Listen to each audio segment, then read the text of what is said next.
Hey, everybody. Today I get the honor, privilege, and joy of interviewing Chris Skaggs, who is the CEO, or COO of Soma Games, the founder of the Imlodgers community, which we're going to get into a lot.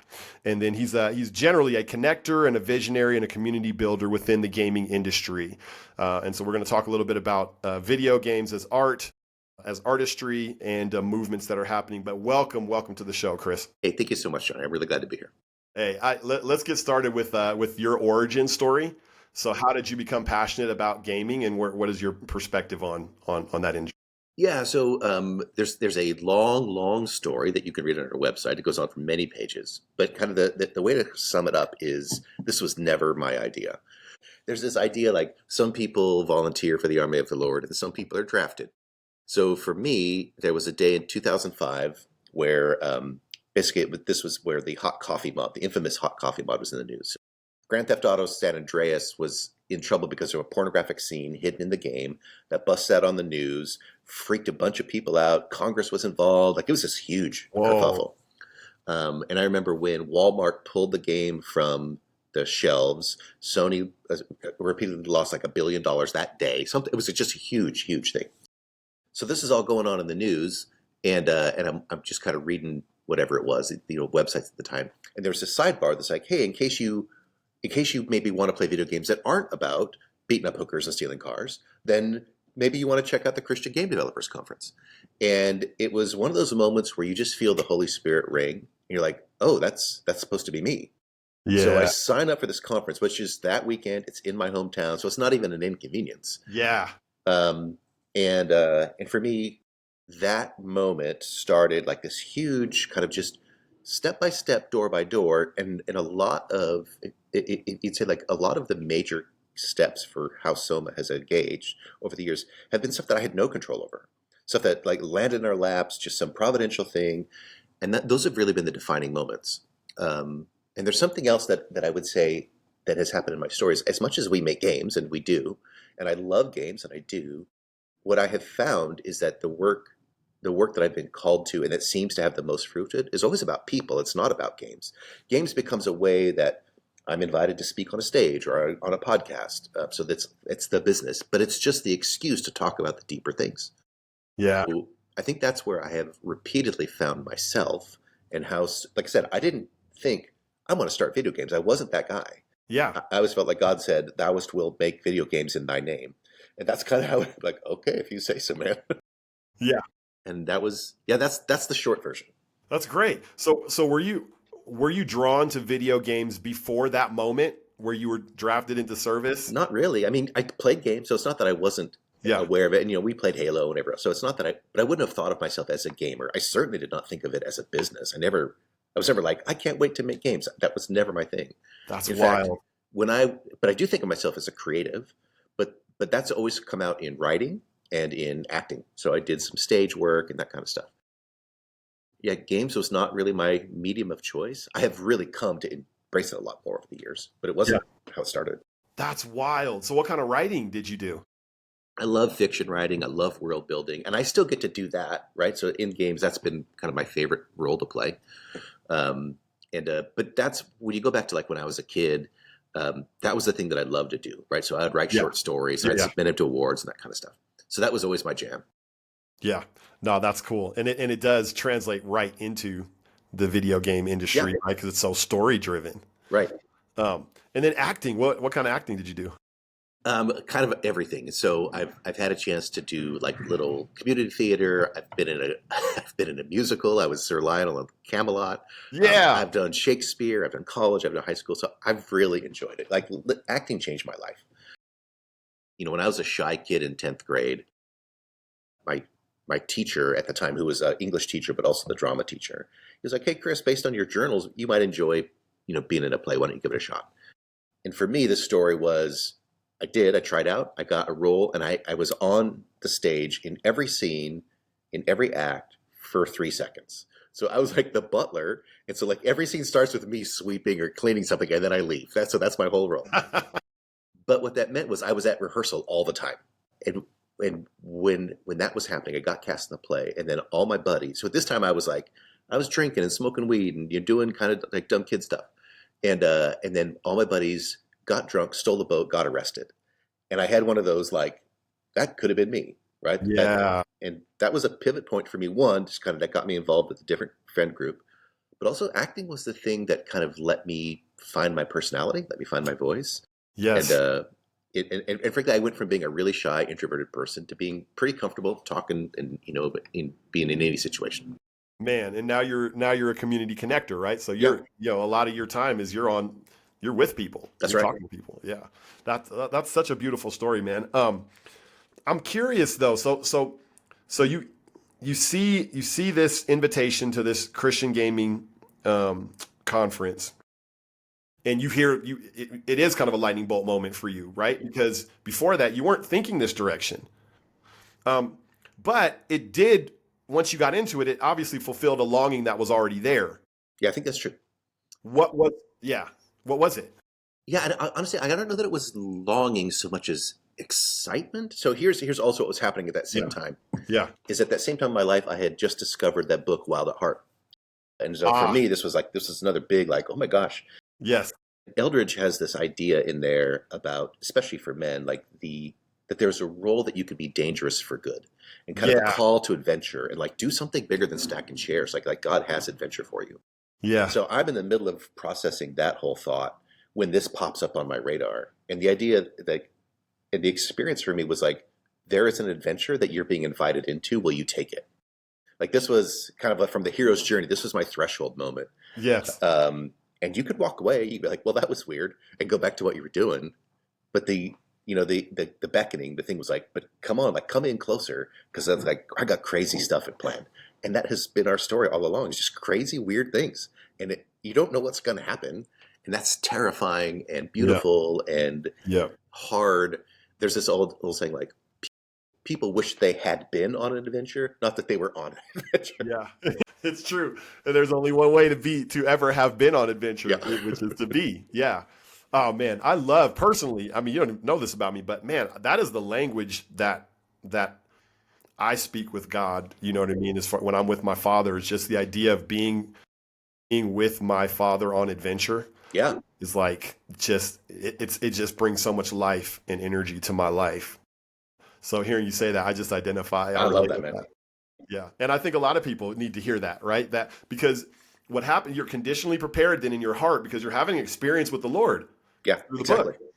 And you're conditionally prepared and now you're beckoned and then the opportunity comes to take a big risk because that Yeah, was a big risk, right? Now yeah, I mean maybe it was a big risk. It was something new and different absolutely. that you had never planned on or thought of doing. And you jump in and all of a sudden now you're in this a career because of that moment, Exactly. right? Yeah. And not just in a career, but you're a hub for Yeah. more people to come in. So let's talk about this: video games as artistry, video game development as artistry.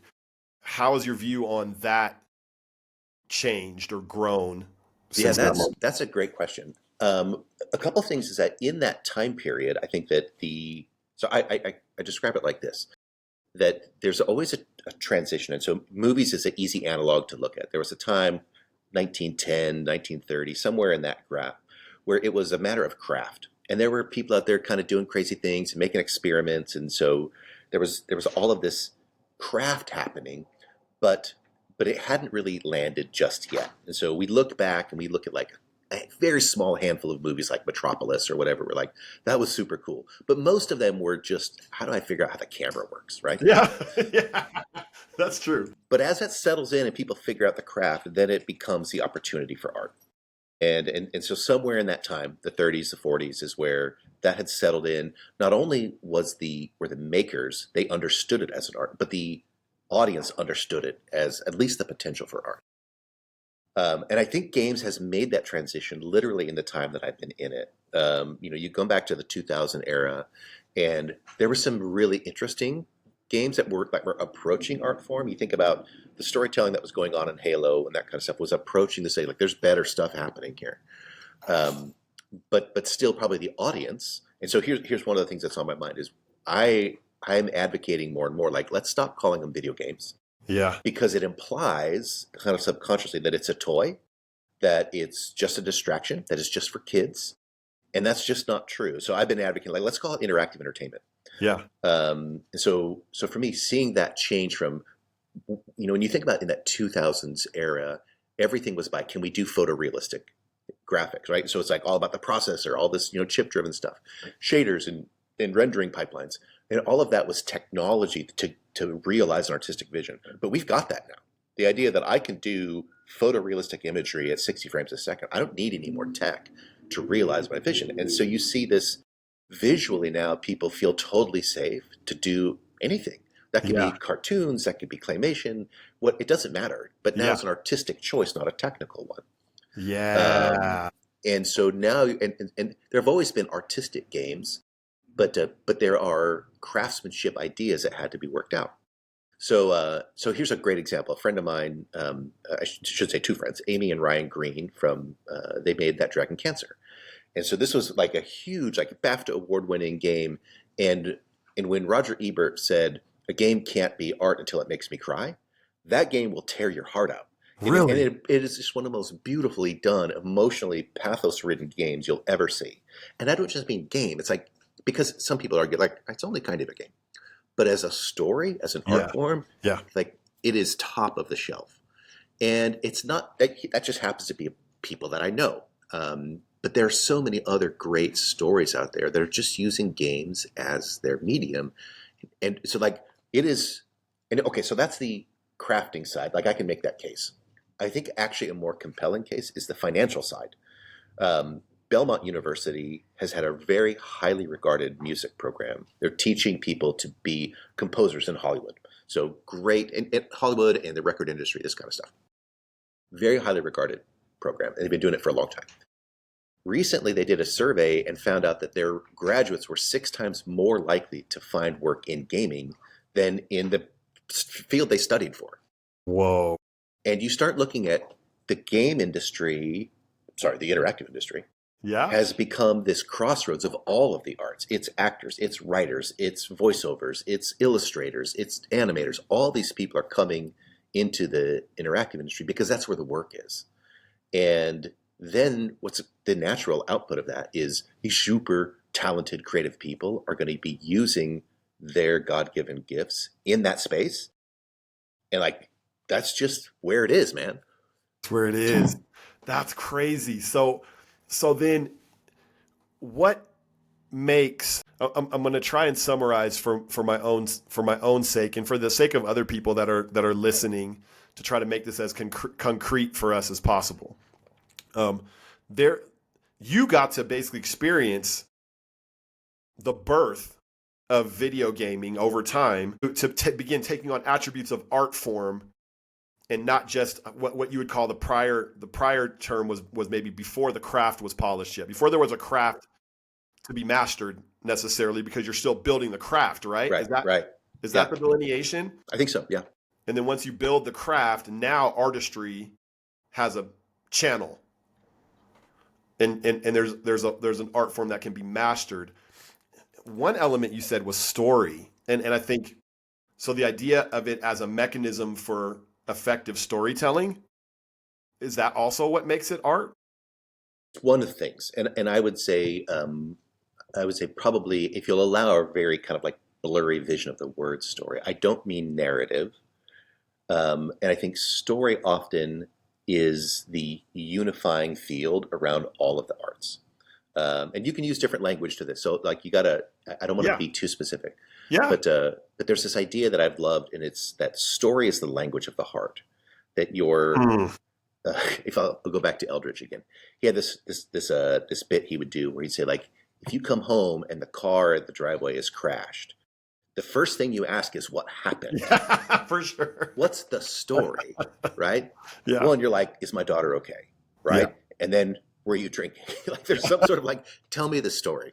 And the details of the story mean everything, right? So, no, she wasn't drinking. Like, someone hit her at a stoplight. Like, all those things, they change everything about the facts, right? Another way to look at this is you can say, like, what happens when two people compress their mandibles and exchange bodily fluids? Like, it's a horrible way to think about kissing, right? These are not the same thing, but they're the same thing, in a way that you're like the story is everything.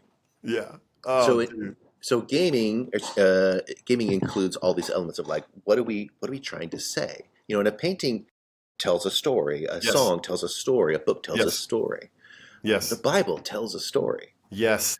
And so in that regard, there's nothing new about interactive except that it's a different way to tell stories. And another way, it's everything's new. Yes. And I would say the fundamental gift that interactive brings to the art world is agency. It's Mm-hmm. that, and in agency is empathy. Mm-hmm. Because when I'm watching a movie, reading a book, so I like to use Odysseus as an example. Like I am, I'm hearing that story as the author intended. Yes. And as a result, I have a degree of moral distance. So I can sit back and be like, yeah, Odysseus is a jerk. Yeah. Um, you know, Yeah. Yeah. but if I'm playing as Odysseus, Yeah. like every decision is mine. And now, like, I'm the guy. Am I going to go best to Sirens? Am I going to fight Polythemus or Polyphemus? Like, am I going to do this stuff or not? But now, like, it's in me. And the ability to build empathy through that is like no other art form is like. Yeah, I always loved video games, man. I remember Zelda, like the old, like dungeon crawler Zelda. Well, I don't know if it was technically dungeon crawler, but it was, it was very simple. It was, I remember it was on Nintendo, like Nintendo, like the first Yeah, yeah. Nintendo. The old It was a NES. big old fat gold cartridge. You know what I'm Hmm. saying? Um, and I just remember the graphics didn't matter. I felt like I was in the story. Yeah, I was saving the princess, right? Like exactly. I'm fighting these monsters. It's me, and I'm the one that gets killed. I get to come back. It's good that I get to come back. But right, like there is now that you say it, I understand why you're saying interactive makes more sense than video game because there's in interactivity as an art form is maybe a better way to come at what makes it a unique art form. Um, I think it makes me think. It takes me back to like the Choose Your Own Adventure. Like you Hmm. remember those books? Yeah. I mean, I wonder if that's the granddaddy. you know? Um, Well, I mean, interactivity, I think, is not new. What's new is the ability for a computer to chug out and present you with 1,000 or infinite options, so that it feels more and more alive. So the processing power just makes you think about like what Laria did for Baldur's Gate, like the amount of storytelling, the amount of responsive, interactive, like how much, just how much writing and content went into can that you is describe? Can you give context for that for people that haven't heard of that? Because I sure. actually don't know that game. So Baldur's Gate, I want to say it's maybe 2 years ago, maybe not quite that long. But reasonably new, huge Dungeons and Dragons epic story. But the ways in which you can make absolutely like game changing decisions, even at the very beginning of the game, you're like, I can make friends with this person, or I can kill them, or whatever, anything in between, Yeah. and that changes like radically the story branches. From the Wow. technical perspective, the accomplishment is incredible because of how many different choices had to matter, and just the branching that goes from there is profound. Um, but that's the kind of thing that's possible now. Yes. And honestly, what's fascinating also about that wasn't an especially large team. They were just very good at what they did. Yeah. So that's the kind of possibility that you can't do that in a book, right? So the idea that every single player has a different experience, cool. Yeah. That's so as people are listening, and I've got to, it could be a lot of different kinds of people that hear this. Um, we carry preconceived notions about video games, Sure. right? Like we carry like, you know, we see the addictive nature as a parent, right? As a parent, I'm creating walls and boundaries for my kids. I Yeah. let them play video games, but they would play them a lot more than I would let them to the, neglect of other things that could cultivate their minds. Um, how do we bridge the gap? Because I think I'm processing here. I'm trying to build this for myself, but there's an older generation of parents who actually have kind of a posture against video games as a dangerous thing, and would not think of it as art, and would not think of it as redemptive or productive for human flourishing, right? Um, but I think you're seeing the potential for that exact thing Totally. to happen, right? Absolutely. Redemption and flourishing. So tell me how our minds could change or need to change in order to Yeah. engage with that. There's the parent conversation is one I wind up having a lot. I'll tell you a couple thoughts that have seemed to be important. One is there's a bunch of parents who seem to feel powerless against their kids' devices, as if like, what am I going to do? Every kid's got a phone. And I like to tell them this story. It says like, if your 3-year-old is in the back seat mouthing off and you hand him a beer, you're a bad parent. You're just a bad parent. And yet we do that with the iPad. Yeah. Right? Just shut up. Just here's the iPad. Yeah. And you have to be a freaking adult to say like, understand. And I think if we understand, especially mobile devices, as kind of a controlled substance, which is to say there are very real physiological limitations that your child has, that their nervous system cannot handle that level of kind of the dopamine loop and just the way that games work. And that's not a judgment on gaming. That's like you being a grown up. Yes. And like if you walked into your kid's room, your 4-year-old, he's got a beer, you would take it away. Like, you wouldn't think about it. Be like, well, what am I going to do? So parents need to feel that when they need to get some language around this, that is not overly emotional, that is not like, this is not an existential threat, but you could just put controls on it. And yeah, they're going to whine, but they would whine anyway. So like that's your job. Yeah. So I want parents to feel empowered. I also want them to understand, and I remember the Social Dilemma movie caused a lot of people to talk about this, is at the end of that film, to realize that there wasn't some evil genius back there twisting their mustache. There was just a system that was designed to optimize attention. Yeah. And just cold and stupid. Yeah. And on the one hand, that was sort of disappointing. You're like, oh, there's no evil genius. But on the other hand, you're like, well, then I don't care. I don't have any emotional attachment to this. It's just stop it. Sure. So that becomes one big thing. The other thing is I invite parents to reflect back on whatever it was in their life that their parents didn't understand. Because there's always something. And that might be because you were hanging out, to screamo metal, and your parents are like, that is not music. And you're like, but it is, right? Yeah. So like there's always something. And you've got stories in the London Times from like the 1800s of like, oh my gosh, these girls are reading too much. What's it gonna, like, they're wasting their lives with books. And now we're like, man, if my kid just read a little bit, I'd be so excited, right? Yeah. Every time there's a new art form, there's people who have never had an emotionally positive experience with it, so they just don't understand it. But when you have had an emotionally positive experience, you just get it, right? And so we could use this in 1,000 things of people. There was a huge, back in the 30s, like, don't go to the movies because it's the cinema, right? With SIN. Yeah. You can't go to Elvis because look at how he's moving his hips. Like, this goes on and on every single generation. Yes. Games is the same thing. Yes. And so like, if you understand like, okay, maybe it's not a civilization crashing event, kind of like, again, get your heads on. The biggest thing with parents is you have to understand gaming is social. It is not a teenage boy in the basement playing alone. That's not the reality. And not anymore. It used to be. It used to be 20 years ago. Yeah. But now I see, and this happened especially after the COVID, is I've got moms come to me who are like, for years I was trying to get my kid, put Minecraft down, go outside, cook a football, make a friend. I've been trying to get him outside until the COVID came and I had to sit down and watch him play Minecraft. And he has more friends than I do. I don't know what this means. Like, these social contexts of gaming. I just heard this story 2 days ago. Is a mom who sort of like was, cooking dinner, and in the next room, her son's playing whatever it was, Call of Duty. And for some reason, the headphone wasn't on, so she could hear the conversation. And she's like, these kids are like planning their life goals at the next, like, as they're shooting Nazis or whatever. Yeah. They're like having deep conversations about what's your goals for this year and how do you think about, is your grades, are you going to college? She's like, I had no idea any of that was happening, but it happens every single day. Yeah. No, that's huge, man. That actually is very useful for me. What I even heard was, first of all, what you said about what was it that your parents didn't understand when you were coming up, right? And so, of course, right? And their insistence that that's not valid. Whatever the thing is, there's no way it can be valid because it's outside of my experience and I have these negative associations with it. It can't be valid. So don't try to sell me that it's valid.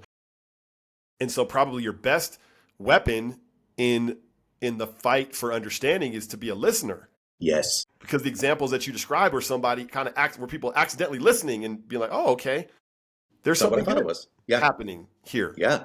And there are bad things that can happen with any medium, right? If it's not treated like a controlled substance to some Yeah. degree. And that speaks to also as we mature in the sense of like that games are now not just for the kids, they're also for a whole wide audience. Yes. That like we completely understand the language of like this is a PG movie, this is a G movie, this is an Yeah. R movie. Like we Yeah. get that. Yeah.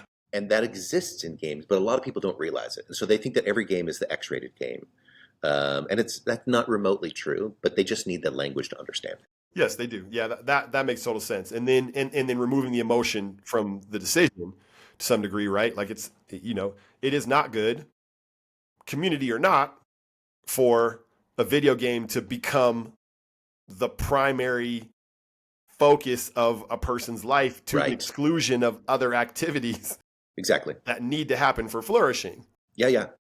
But within a proper context, it can actually be an agent of creativity and story and entertainment and camaraderie, all these things. You know, I think it's a fascinating trend right now is you're seeing a very kind of grassroots movement among middle schoolers and high schoolers who are like, I don't want the phone. And so like they're taking that control away from their parents who are like, but I need to helicopter around you. Like, and so there's this whole grassroots thing of like no phones. Yeah. I think it's lovely. Yeah. Yeah. There's crazy things happening. So now let's talk about what's the movement that's happening, right? Because we talked about I think some good foundation for video game development as artistry, experience and participation as the audience of a video game, as appreciation of art, and even what did you say? Interactivity. An agency? Yes, with art, right? Like that. What makes it special is that I get to interact and to some degree create my own story. So there is a creative element Absolutely. on the user side, which is only going to continue as these games become more and more complex and individualized, right? Yeah, exactly. Now let's talk about redemption and the gospel and where this all fits in. And maybe Imladris is a good place to start with that. Sure. As we talk about the movement you're seeing. So I'll tell you kind of how Imladris is a community of Christians who are working professionally in game development. For the most part, these people are not working on Bible games. That's not typically where they're from. They're working at the normal studios or working on mainstream games. So just so you know kind of what the community is about. Yeah. And I'll tell you, I'll go a little bit kind of like Pentecostal on you. Let's do it. Come on. we were just coming out of the COVID, so it's like people were just starting to peek their heads out from the Rona. And I felt like God asked me a weird question. He said, "Hey, Chris, what if you were the king of the games industry? What would you do?" And to be clear, he didn't say you are the king of games. It wasn't like an anointing. No. That's not the deal. But what happened was it really got me thinking about things in a radically different way. I'm like, one, there's no such thing.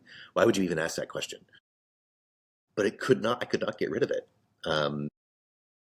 And several things, like, so there's a lot in here, but I'll kind of come together. It's like, if you start thinking about it from the terms of a kingdom, all of a sudden the terminology has to change and your KPIs have to change. Like, what are we even measuring?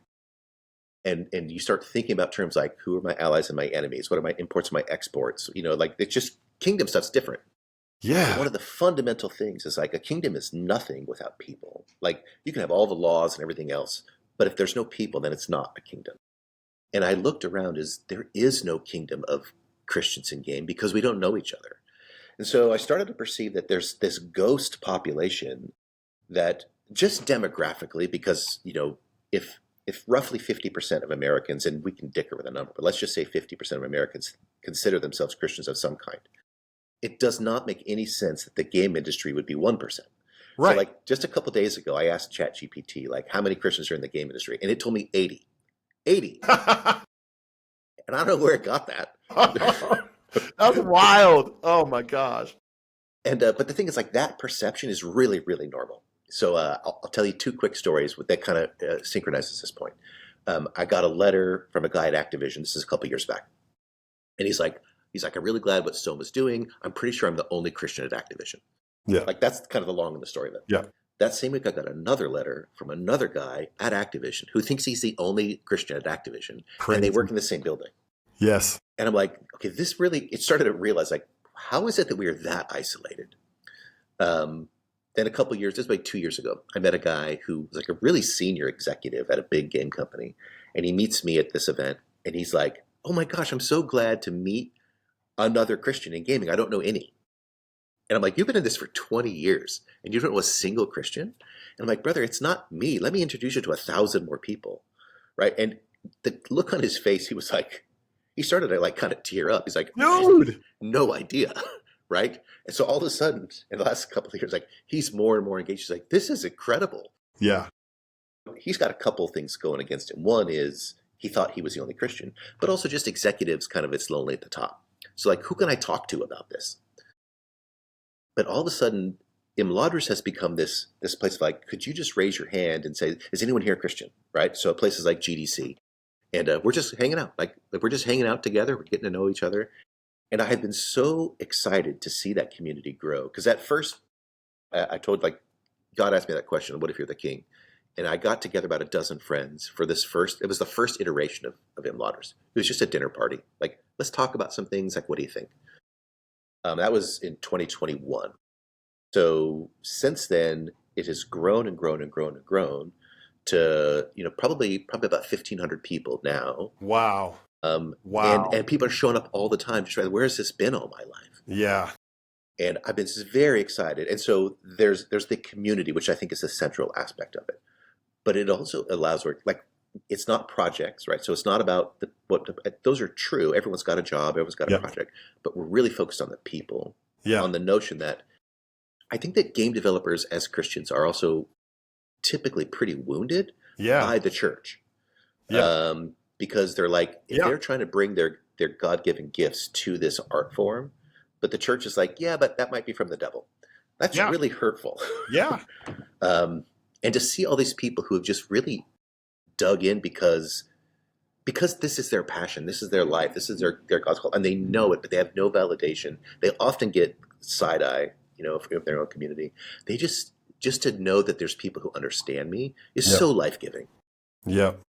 And if you can get healthy people, they will make healthy, beautiful art. Yes. To have a place to land.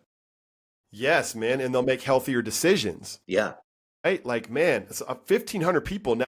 Now let's talk about the different platforms in which they engage with each other. So there's a Discord.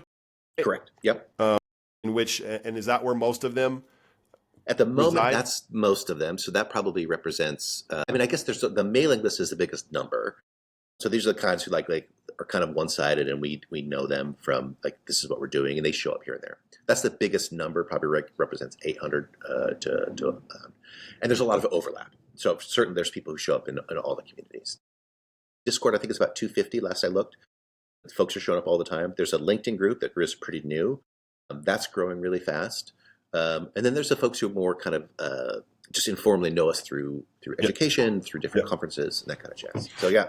And then also you've got in real life events that are beginning to happen, right? And so what kind of turnout are you tending to get on those, and how many have you had of those so far? So the very first thing we did was a retreat, and so I mentioned that was that and that's the thing that has stuck around the most is this in person, and it really is more of a retreat. It's not a conference. We're not there talking about shaders and best practices. We're there talking about your soul, and we are there kind of lifting up interactive as an art form. And building community, like how do we do this together? So that's its nature. And that event is, I don't know when this is going to air, but that event comes up on June 18th to 21 here in Oregon. So that's kind of our premier annual event. Increasingly though, we're also going to it's a smaller effort at other events, just to raise a flag. So we were at GDC a couple months ago in March, and we didn't have like a booth or anything. It's just on the LinkedIn, like we're going to be at this restaurant at this time, come and join us. We're going to be over here at this time. And people were just coming by the droves and the dozens. And that was really exciting to see how many people would show up. And God would bring people to this happened at almost every dinner. Someone next door would be, not next door, like sit at the next table or something. Would be like, did you say Jesus? Like, is someone here a Christian? And we're like, yeah, man, come on over. It happened all the time. And so just like people were just coming together, God was bringing people to the table. It's been fantastic. Man, dude, you got me so pumped about this. And I feel like I see you, I see something. I'm like, you're a pastor to gamers. Do you know what I I've mean? heard other people say that. Maybe Yeah, that's pretty true. I'm I, kind of warming up to the idea. yeah, man. I mean that is right because you're there to encourage, lift up, and even the language you use, like the woundedness that so many people have felt, feeling isolated and alienated from the church, as if the thing, the calling and the gifting that they have, which is in this art form, um, isn't validated or seen as valid and is actually potentially seen as evil. Yes. And then carrying that and then trying to reconcile that. Then how do I create? If that, how do I create for the Lord? Is my creating in opposition to the Lord? I mean, as an artist, I've even had to have those wrestles with the mediums that I use. And so, but the idea that people also see, okay, this is a person that's here to draw me upward into my calling, equip my calling, make my soul healthy, Yeah. bring me into community, bring me into the brotherhood and the sisterhood and the fellowship. That's pastor work, man. I will take that under advisement. shepherd, if you like, shepherd is what that word means. So, man, I'm excited. So let's get into the idea of you had talked about the 5,000, the church Sure. of 5,000, and that concept, right? So let's talk about that vision and what you're seeing there. So Lauren Cunningham is a guy who founded YWAM. So he wrote a book called The Book That Transforms Nations. And he has this idea in there that when, in a missionary sense, when a culture has about 10% of the people have heard the gospel, then the church becomes sort of self-sustaining. Like there's enough people to have meetings and to kind of support one another. And if that's true, then one of our first goals at Imladris is, can we find 10% of the industry? Now that number turns out to be shockingly small. We don't realize that, or like I think that most people think that the game industry is, hundreds of thousands of people, and it's not. Depending on how you count it, it's somewhere between 50 and 75,000. And that's a debatable number, but let's just pick something. So we figured like 10% of 50,000 is just 5,000 people. Yeah. And that's like one urban church. That's like one urban church service. Yeah. And like, if that is a doable goal, if we can find 5,000 people just to connect them so that they know that they have a place that I can be myself, which is to say like a nerd and a game maker and a Christian all together. And like that we're all together in this, that would be so powerful for people in the industry. Like think about the decisions that you would make. Like this is your job, right? So your livelihood is at risk. And if you feel that every decision you make could get you fired and there's nowhere to go because there's only two of us at Activision, like the kinds of decisions that you would make in that mindset. Or if you're like, actually, I might be a minority as a Christian, but there's a difference between a 1% minority and a 40% minority. Yeah. And all of a sudden people start to stand up. They start to like interject at board meetings. And I don't mean to be crappy about it. I'm not finger wagging. Yeah. But just to advocate for like different things. Yeah. And to know like, one of the things I've started to see is people who are saying like, well, if and pick a company. So let's say Google, for example. If we have ERGs for every other possible subgroup, like, that you can even imagine. So this is like, left-handed firefighter subgroup, and everything else. Like, why don't we have a Christian group? We have every other religious group. Yeah. And for the most part, these companies are like, yeah, that makes sense. And it's not that easy, but they've been terrified to say that for like 10 years. And so like, I don't want to. So I've seen that kind of thing. Like just empowers people to be themselves. And I love that. So the Church of 5,000 is a concept. Like if we can, that would be a milestone in our work to say like, this community is real, it's vibrant, and it's substantial. Gosh, that would change how people felt and acted, I think. Man, I love it. And so does that tie then back to that question that you heard from the Lord, which was the idea, if you were king of the gaming industry, what would you do? Tell me how those things fit and maybe extend that. Yeah. Right? Like what are you really aiming for? So what if your king becomes a kingdom is only people? Like that's the most valuable thing. And where are the people? So this whole thing about it's very much on the same timeline. Yeah. So kind of building this awareness became like priority number one. It's not the only priority, but becomes the biggest one. Because once you see people, you do have folks who are like, well, how can I pitch in? And sometimes that's money, sometimes that's time, sometimes that's expertise, but whatever. They want to participate in a vision. So just wrangling people to a bigger vision has been very fruitful. It's been really awesome. Connected to that are a couple other people-oriented things where we see a huge, I'm going to say threat, but I mean that in more like risk. There are very few Christian schools teaching gaming as a major, like shockingly few. Yeah. When we did a survey of this question 2 or 3 years ago, we found that the total population of gamer students was like 230 kids in the whole North America. That was it. And and you're like, over here, Portland State University has more students in this one kind of like little private school in a little podunk town. Not little, but like Portland's not a huge metropolitan area, and it's got more students than all of the United States. It's ridiculous. Yeah. So we just are really advocating for universities. Like, we have to bring more kids, because if we build a group of people, but then they just all age out, that's no good. We have to have a pipeline of students. So really advocating to schools, and I really want to lift up. There's some schools that really took that charge. There's new programs coming online, and that population's growing. So just to shout out, like, I've loved what Biola's doing. Yeah. George Fox is bringing on a program shortly here. Northwest is That's bringing on cool. a program. Yeah. Grand Canyon is bringing on a program.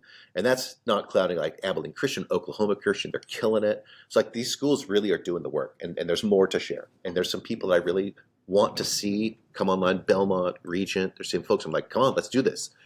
So it's been very, like, those kids become part of that 5,000 because they get jobs, they move into the industry. Yeah.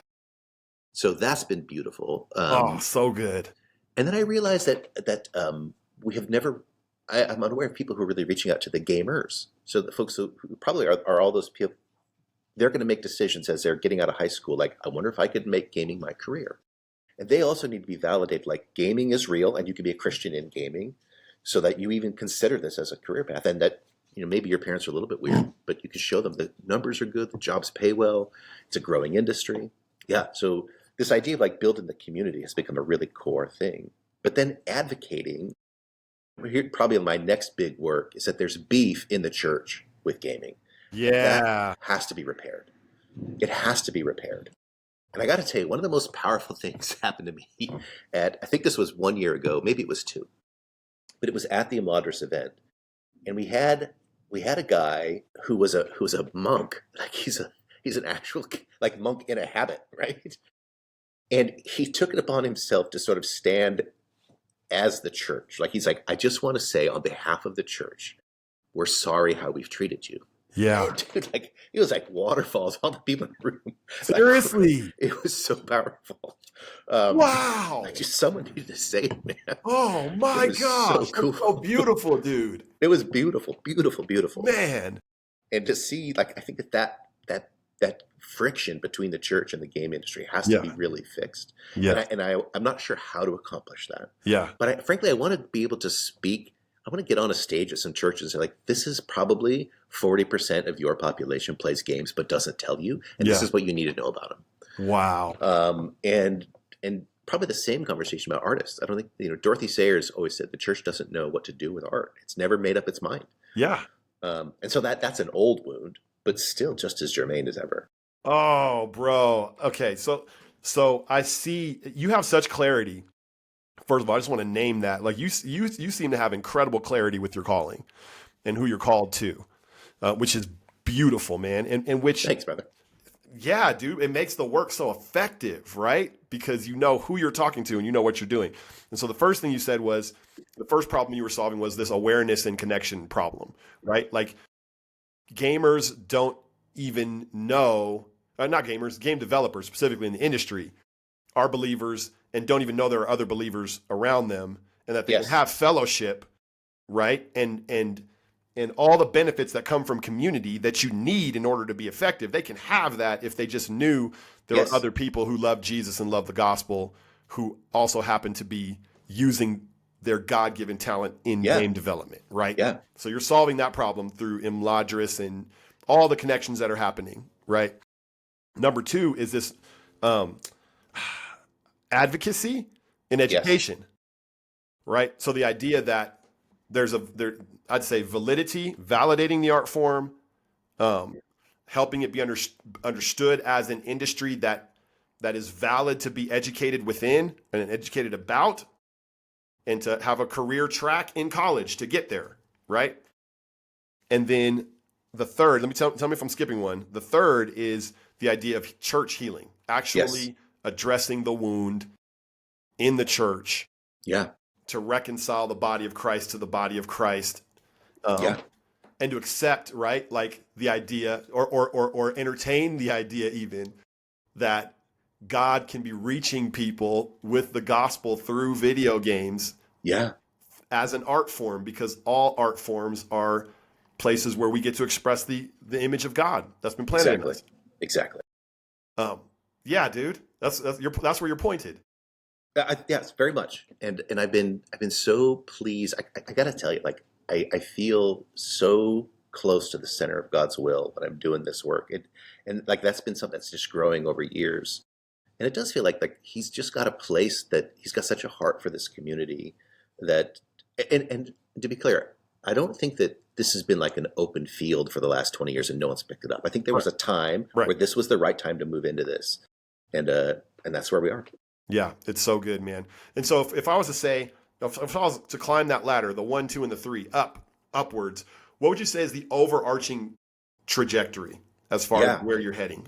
So longer term, the vision of Imladris is that I think that we as the church, so I really believe in the power of arts in the kingdom of God. And I love to say this is like when we get to heaven, and I love to say this at investor events because they want to shoot me. When we get to heaven, there will be no fintech. There will be no healthcare. Yeah, There will be none of these, and there will be no missionaries.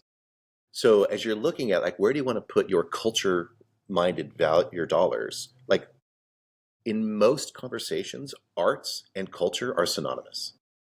And that means that we have to see the arts as what it brings to the kingdom of God.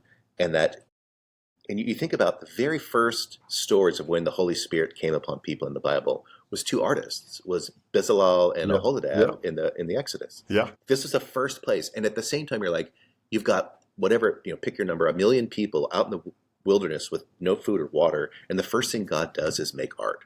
He thinks yeah, that's the priority. yeah, man. That's a powerful thought. Come on, preach it, man.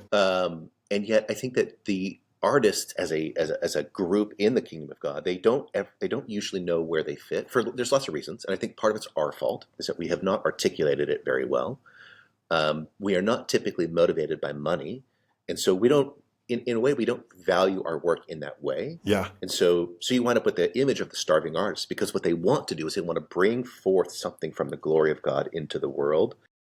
It's everything, and like the whole wide variety. It's certainly like what you would call classical art, right? Just like beautiful things, but it's also things like satire and comedy, and yeah, like all that stuff is part of artistic expression, yes, and it can all be beautiful for God's timing, and it embraces the whole of the body of Christ.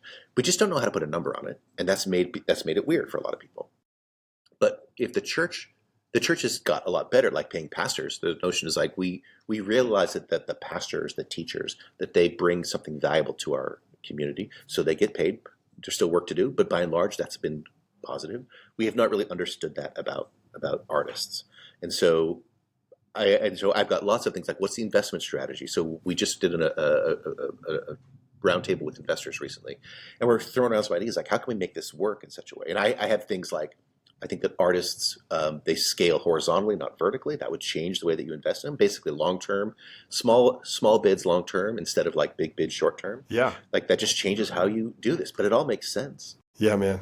So the idea is like if we believe that the kingdom of arts and entertainment brings something valuable to the kingdom of God, how do we envision what we want that industry to look like in 100 years for our Yep, grandkids and our yep. grandkids, and then reverse engineer that from now? So that in Imladris is a 100-year vision Oh for man, all of the arts and entertainment, so that yes, it is embracing. And to be really clear, I love the Bible stories and the Chosen and the House of David. I love all that. But we also have to make sure that Christians are making art for the whole world, yes. so that the whole world is not just Bible stuff. Both are excellent, right? Yes, Both are yes, beautiful. Both strategies are needed.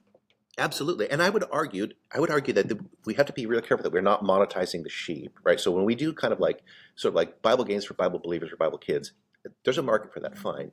But we do have to be careful that we're not just like monetizing, like selling Yeah, doves at the temple, right? right. And we have to make sure that we're also not being so afraid of the judgment of the world that we don't share the beauty of Christ. Man, dude.